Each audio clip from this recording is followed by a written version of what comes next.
It was a rainy evening, and I was home alone, scrolling through a forum about strange psychological phenomena. I came across a discussion about something called the lurking fear, a theory that suggests humans have an innate fear of being watched, especially when alone at night. It's an ancient survival instinct, hardwired into our brains to keep us safe from predators, or so the theory goes. The idea intrigued me, and I found myself diving deeper into the thread, reading stories of people who had experienced the sensation of being watched, only to find nothing there. I laughed it off at first, thinking it was just a collection of creepy stories meant to scare people. But the more I read, the more uneasy I became. As the night wore on, the rain outside intensified, and the wind began to howl. The power flickered, casting strange, shifting shadows on the walls. I decided to call it a night and headed to the kitchen to grab some water before bed.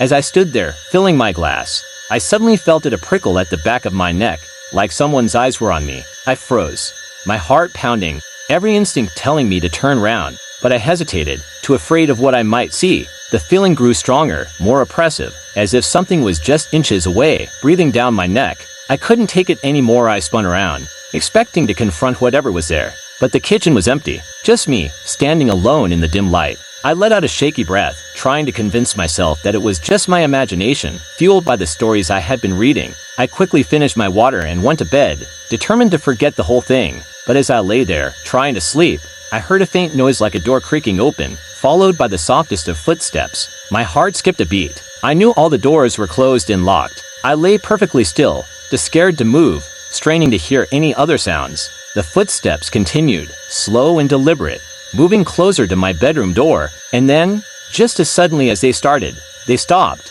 The silence that followed was suffocating. I didn't sleep at all that night, waiting for anything to happen. But it never did. By morning, the house was quiet again, as if nothing had ever been there. The next day, I couldn't shake the feeling that I wasn't truly alone. Maybe the fear was all in my head, or maybe, just maybe, something was lurking in the darkness, watching and waiting.